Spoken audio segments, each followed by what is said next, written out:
Episode 4 of the Zero Budget Filmmakers Podcast. Anton Amour Gautier, DOP, cinematographer, director, writer, producer. The full package at what cost? Join your host, Thomas Clark, as he joins his fellow all-rounder struggling to make the most of his talent.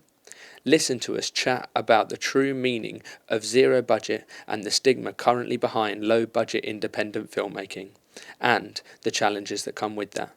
So, lend me your ears for an hour as we jump into the Zero Budget Filmmakers Podcast. DOP of short films such as Out There for the 48, Happier for Regal Cinema 48, Looking Back for Brighton 48 last year. We should write these down. I want to write these down. The Dead and Us, DOP. Yeah. What else have you done? There's got to be more to your credits. So. You'd think so, wouldn't you? No? More little like shorts for yourself, isn't it? Like YouTube stuff. Yeah. That's all right. We'll ease you into kind of the podcast format and ease me into it as well because I'm still getting used to it. By rattling off right now your top 3 films. Oh, okay. What are your top 3 films right now? Pulp Fiction. 1. The Big Lebowski. 2. Probably Oh Brother, Where Art Thou? Okay. 3rd. Yeah. Not watched Big Lebowski or Brother, Where Art Thou? I can't. Really? I can't lie. Okay. Both good? Well, they would be as they're the top 3. I'm pretty sure they're both Coen brothers as well, so they're the same style. I've seen a lot of like clips from The Big Lebowski, but I've never actually watched the film. But why those 3? Why not modern stuff? Because they're both all late 90s, early 2000s. Yeah, I don't know. They're just real comfort watches. I feel like they've got a lot of rewatchability. Do you remember the first time watching them?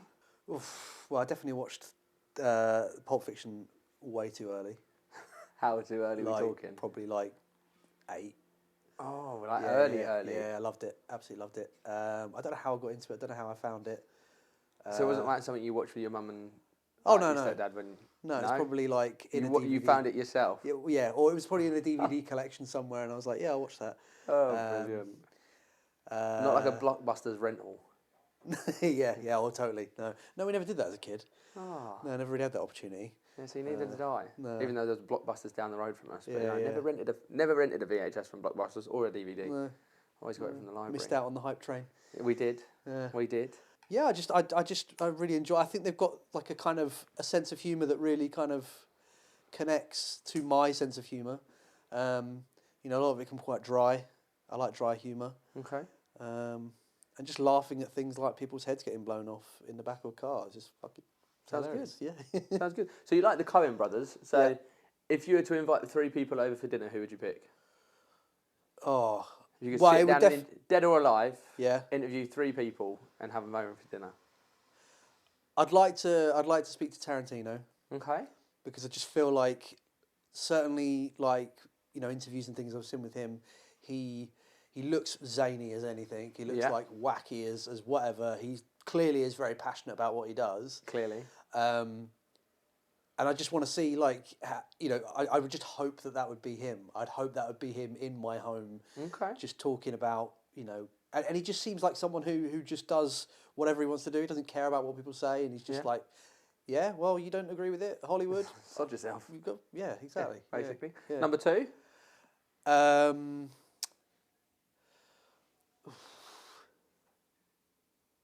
It would have been Bruce Willis. Would have been.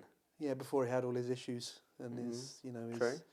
So now he's, or would you still invite Bruce Willis out of just because? It might be a bit of a sort of, not much of a conversation going on there. But do the Coen brothers count as? Yeah, I'll as give 2? you the Coen brothers count as 1. Yeah, as 1 or 2, right? Okay. They'll count as 1. I'll invite them over separately. You've got an actor and 2 directors. Why no DOP?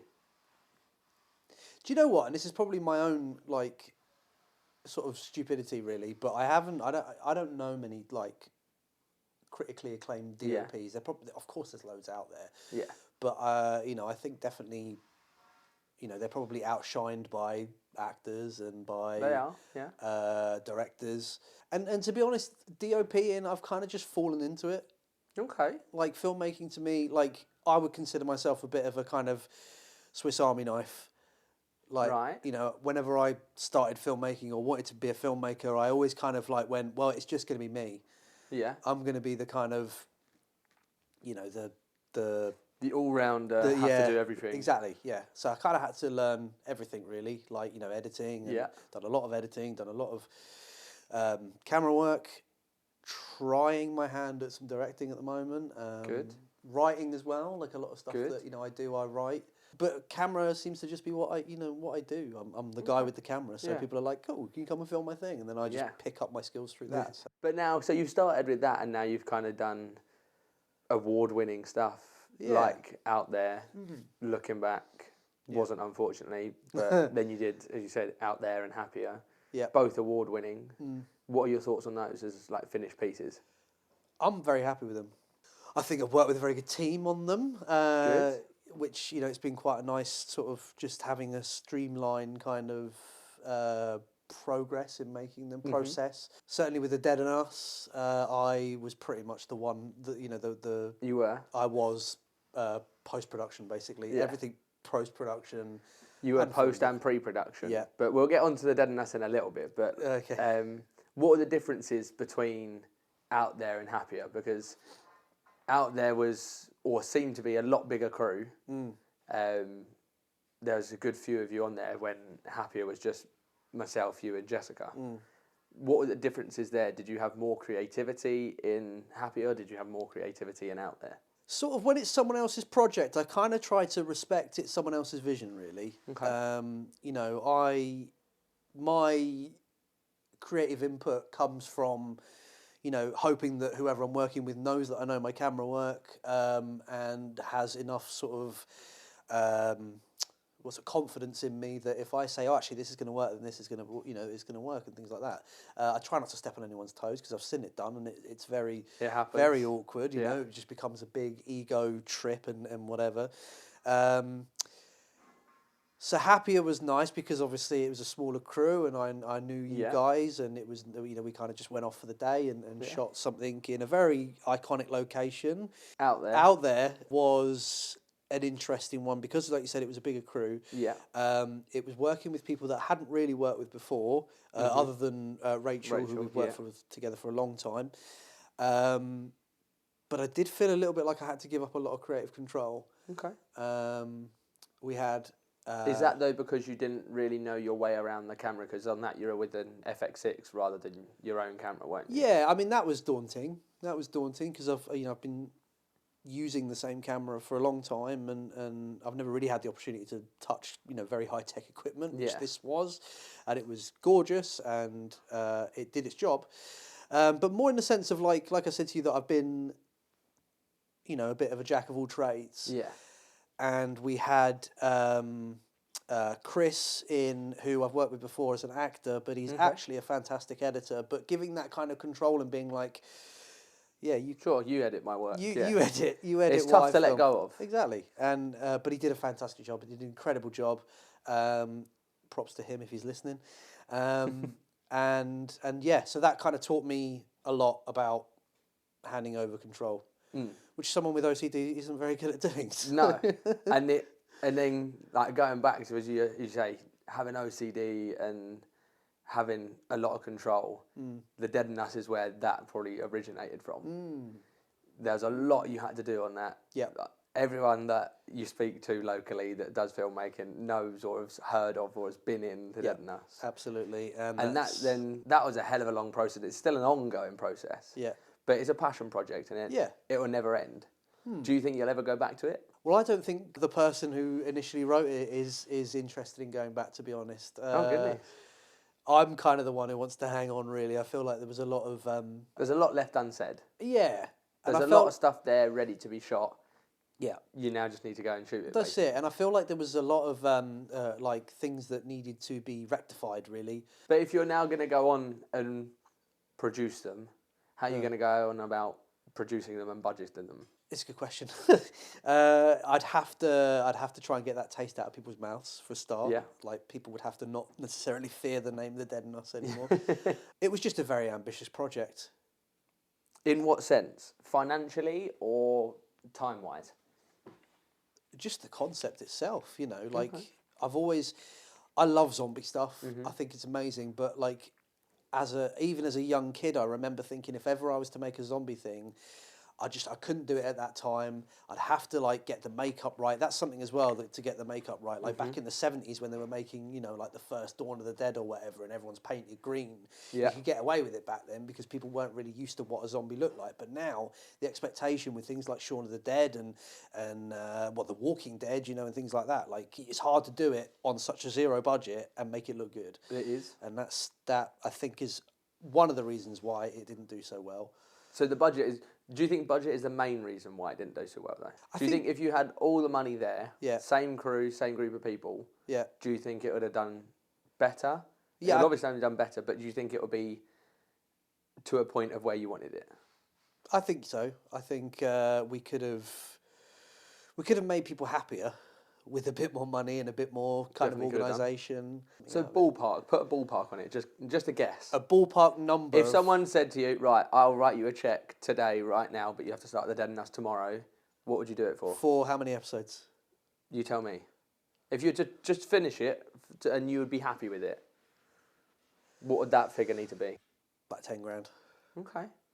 But then I'm not very good at budgeting, so I'll probably completely underselling myself. No, but this is the thing, like, if that's the money you need to make it, then that's the money you need to make it. Like, you can't help it. But as you say, those first few episodes started with zero, literally zero. Yeah. But as I've said to everyone, nothing can be zero. So from day one of The Dead and Us to where The Dead and Us is now, how much do you think you invested in it? Me personally, I don't think I invested a single penny, to be honest. So it was like 0-0. Yeah, well, I mean, we're talking about other people investing or putting money into it, which was... But it was all shot on your camera. Yeah. So the camera costs. Okay, yeah, sure. You got yourself to and from time. set and your time. And this is what I'm saying to everybody, like, nothing can be zero. No project can be zero. Because even if you're shooting it on a phone, that phone is costing you a monthly bill. Without that phone, you got nothing. And so the whole point of me saying zero budget is impossible. Yeah. You need some sort of budget behind you, but to get that, you either need to work your ass off or have a bit of luck, a stroke of luck, and someone goes, right, look, I actually like what you're doing. Yeah. Here's some money. Yeah. So I guess, like, that's indie filmmaking to me, is like working your ass off, saving up the money, the bare minimum that you can get to then make a film. Okay. That's what I like to strive myself and say that I do with each of my projects. I make sure that I've got enough to just make the film, and if people then like the vision that I've got for the film, that's when they'll come on board because of the vision and the creativity behind it, rather than the financial side of it and come on just be paid, because that's what everyone worries about now. Everyone, the first thing they do when they look at an opportunity is go, right, A, is it paid? Yeah. And that's the first thing. Yeah. Not even how much creativity do I have in it? Or will I get anything out of it? Do I like it? Yeah. Yeah. It's will I get paid? Yeah. And so many people now are falling into the trap of going, oh, it's paid, right. I'm going to jump straight on it, get the job, get the role, get there and go, I really don't like this set. Or I really don't like these people. I really don't like this idea. And then they won't put 100% into it. And that's the trouble with indie filmmaking now, is that's why it's not respected as much as it is, because it's now people that are coming in with money and going, oh, look, I've got money, I'll make a film. I can pay you, though, but it might not be great. And that's what I worry about indie filmmaking, because I feel like it's starting to take that dip of just, right, I've got money, I can make a film. Right. So what to you is indie filmmaking? It's interesting you say that. This is probably a really naive way of looking at it, but like when I think about an idea, and this is probably actually a really shitty way of thinking about it, but when I think about an idea, I never think about the costs. Good. It's never my first thing. I never go, fuck, have I got the money to make this? Yes, like, best way to be. But then with that, comes me relying on people that are willing to get involved for free, basically. Yeah. Or, meeting a producer who likes the idea and was happy to put up some money. I think indie filmmaking to me is getting a bunch of people that you love working with, getting out there, not worrying about like the money, just making something that you love and having fun and laughing the whole time. I guess my next question for you is, where do you think indie filmmaking is? Do you think it's at a good point? Do you think it's at a low point? Do you think it's been a flat line and it's never really had its opportunity to spark? Something I'm really quite passionate about with, like, whenever I'm socialising with people that I don't know or anything like that, who are in the indie filmmaking scene, I'm really passionate about coming across 100% genuine. You know, going in there and being like, look, I don't know all the answers. So I want to go in there as genuine as possible. And I have found a lot of the time, and this is what, you know, and if there are any filmmakers listening to this, which I hope there are. We'd hope so. Yeah. Stop being so up your own arse. Yeah. Like, stop it. You know, it's such an intimidating environment to be in, you know, meeting other fellow creatives. And we're constantly feeling judged, and we're constantly feeling this imposter syndrome. You know, and I've felt it a lot, and I've started to realise now that, you know, you just gotta crack on. You know, if you want to do it, that's great, but don't go in there being like, oh yes, well, you know, oh, you haven't heard of this, or you haven't heard of that. Who gives a fuck? Like, you enjoy, you know, you're there for a reason. You like doing it. You've got a passion. That should be all that matters, is the passion. Yeah. And the rest of it will come. You know, learning and whatever. But if you've got that passion, stick to it. So that's what I think is starting to ruin it for me for indie filmmaking. Is, do you think indie filmmaking is on a decline then? in the way that, like, people are taking it too seriously. It's becoming less indie now. It's become like, well, in the mindset anyway. Like, you know, the budget might still be the same, but people are so up their own arses that I'm just like, you know, actually, I don't want to work with you. I don't, you know, you when I work with you, I can already see that this is not going to be a fun process. Yeah. And that's what's important to me, is a fun process. Exactly. And getting shit wrong. Yeah. That's the thing. No one looks at getting stuff wrong. Yeah. Everyone wants to make sure that it is the best it can be, and that everything has to go right the whole way through. Yeah. No one's afraid to take that step and go, actually, you know what? I'm going to do it. It's going to be an experiment, and if it's a mistake, and it was a mistake. Yeah. But no one's kind of there to take that leap now. Yeah. But what do you think the future of it is then? Do you think it's going to keep going this way, and it's just going to be people with money coming in saying, I can make a film full of egotistical people that go, yep, I'm the biggest, bestest out there, pick me?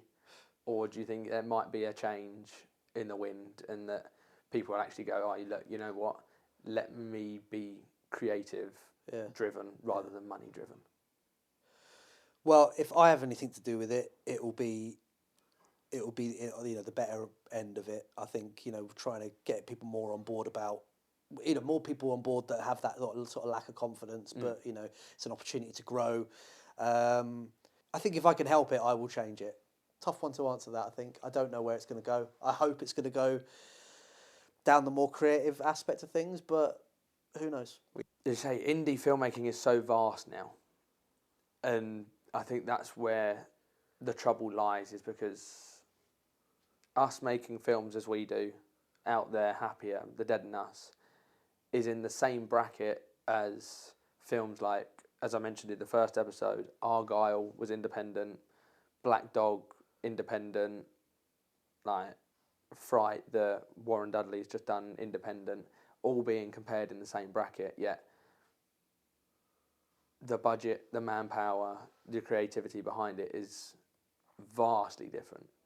But this is where I'm trying to get the stigma away from saying that zero budget and indie filmmaking is now too vast, that we need to narrow it down and go, right, look, this is independent filmmaking. Yeah. The actual beginning of it. Yeah. Up there needs a different name. Anything above 5K, there needs to be brackets for it, because zero budget is an impossibility. Nothing can be zero. However, there needs to be something that is, right, I've literally can get everybody there and feed you for the day. That's it. I can't pay you. Yeah. I've literally only just got enough for kit. Before we get bogged down in going, right, look, money, as we said at the beginning, have you got anything kind of your next work that's coming in that's going to be creative driven, that's not worried about funding at the moment? The next thing I'm going to be working on, And it's actually probably the first thing that I'm ever going to have to pay out my own money. So that's Okay. kind of like so the your first time proper producing a Yeah, film. yeah. Well, like, it's a nostalgic project. It's definitely self-indulgent. That's it. It's a self-indulgent project. Good. Which should be interesting. I would like to see the kind of response it gets. But it's the first script I ever wrote. I found it in the attic not too long ago and looked at it and kind of thought to myself, such a shame that, this is kind of like it's very typical of my life, is that I say I'll do all these things and then I never do them. Mm-hmm. So I thought, well, why not make the first? Give us a little brief synopsis then, or like a log line. Okay, so it's the worst cowboy film ever written. Right. I was very interested in cowboys when I was 11 years old. It's basically every trope that you can think of about your old cowboy film, where women are just the damsels in distress and Back to how it was and how it should be, doing a classic. Yeah, I actually wrote it because I thought it would be the best way for me to get a girl that I fancied. And then just reading it, I kind of realised that it was atrocious, but it would be such a shame not to capture that bad atrocity, and doing like a stark difference, because I never finished the script, and I have finished it now as a 32-year-old. Only taken you 20 years to write. Only taken me 20 years, and it's basically the difference between my filmmaking, my writing then and my writing now. Nice. But it is a cowboy film, so it's going to be quite pricey. So what are you looking for? Not budget wise, people wise. Like if someone's listened to this and gone, actually, you know what, I could get behind that idea. Who are you looking for? What do you need? Just someone who is not really in it for the money. Well, that's the whole point of the bond, dream, right? I hope people aren't in it for the money, but like, what do you need? Actors, crew? Yeah, everybody. So I've got a few people in mind. Crew-wise, I was probably just shoot it myself, keep it nice and simple. Nice. Edit it myself. Probably someone on sound. Yeah, definitely. It's a bit hard to juggle sound, camera, and directing. It is. I think, to be honest, I'm going to just try and set it up as simple as possible, because it was written when I was 11. It might play to that kind of like amateur look as well, which could be interesting. Nice. But going back to the budget thing, I think it's going to be expensive. It's lots of costumes. It's These things will be period accurate stuff. But who knows? Someone listening to this might go, you know what? I've got cowboy stuff. Oh, please. Yeah. So this is exactly why I wanted to start it. Yeah. So you've set that for yourself now. Yeah. So 3 goals for yourself. Yeah. A week from now, a month from now, and a year from now. What is that 1 week goal? Well, I'd like to have most of the pre-production done. For this cowboy stuff? Yeah. Nice. There's a few kind of other projects that people are interested in. I don't know much about them, but I'll be getting involved in them. So it'll be whatever kind of stages they're at with things. A month from now? I would have shot it by now. Yeah. Do you think you've shot this cowboy stuff? Yeah. Good. I'm literally planning like a 4-day shoot. It's going to be a very short film. It's going to be, whatever. So I would have shot that. And then a year from now then? A year from now would be nice to start reaping potentially some of the awards from out there. Right. So I know Rachel was very keen to get it on the short film circuit. Yeah. She did that with Looking Back, and that's where I got a few of the awards for the editing. And hopefully we can get some more camera awards under my belt. Would be good. Would be lovely. Yeah, it's always good for the self-esteem, isn't it? So, it is. Yeah. Definitely can't go wrong with it, let's say that much. No, absolutely. An award is always a good thing. Yeah. And then, as you say, that's literally everything, so sign yourself off. Like. Okay. What's it called? Have you called it anything? Well, it's still the Zero Budget Filmmaking Podcast. The Zero Budget Filmmaking Podcast. All right, well, this has been Anton Amour Gautier on the Zero Budget Filmmaking Podcast. Yes. Yeah, and thanks for listening. If anyone is interested in getting in touch, then hit me up on Facebook. Under Anton Amour Gautier. Yes. Instagram? No, not on Instagram. No, right, I've got to get you on there. The worst social media filmmaker ever. Thanks for listening. And natural. Yeah. And we shall leave it there. Perfect.